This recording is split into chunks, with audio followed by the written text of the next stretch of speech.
22 तारखेला अयोध्येमध्ये राम मंदिराचा प्राणप्रतिष्ठा सोहळा पार पडणार आहेत। अवघ्या देशभराचं याकडे लक्ष लागलेलं आहे आणि या सोहळ्यानिमित्ताने नाशिककरांचं देखील साजूक तुपातील बुंदीचा लाडू देऊन तोंड जे आहे ते गोड केलं जाणार आहेत।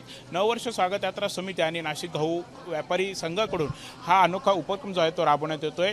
रविवार कारंजा परिसरातील एका मंगल कार्यालयामध्ये आपण बघत आहोत तब्बल 15,000 लाडू बनवण्याचं काम हे सध्या सुरू आहे। एकीकडे लाडू हे तयार केले जात आहेत, दुसरीकडे ते वळले जात आहेत, तर तिसरीकडे आपण जर बघितलं तर त्याचं पॅकिंग हे सुरू आहे। श्रीरामाचा जप देखील इथे करण्यात येतो आहे।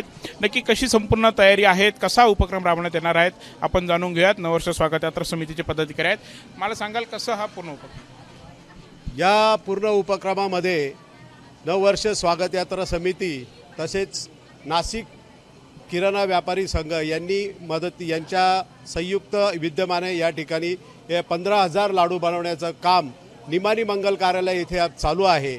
या सर्व उपक्रमामध्ये या सर्व व्यापारी आणि आमच्या नववर्ष स्वागत यात्रेच्या वतीने आपण हा उपक्रम राबवत आहोत।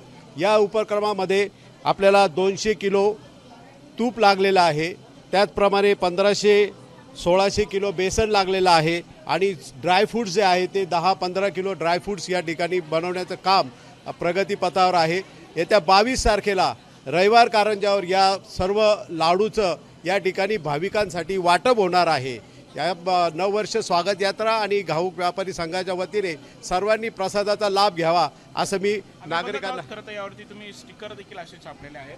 हो, किती स्टिकर छापले, कसे असे आम्ही 2000 स्टिकर छापलेले आहे आणि ह्या अशा बॉक्समध्ये आपण हे लाडूचं वाटप त्या रविवार कारंजावर करणार आहोत।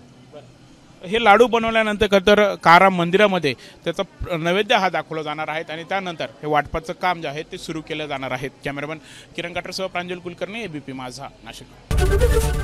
एबीपी माझा, उघडा डोळे बघा नीट।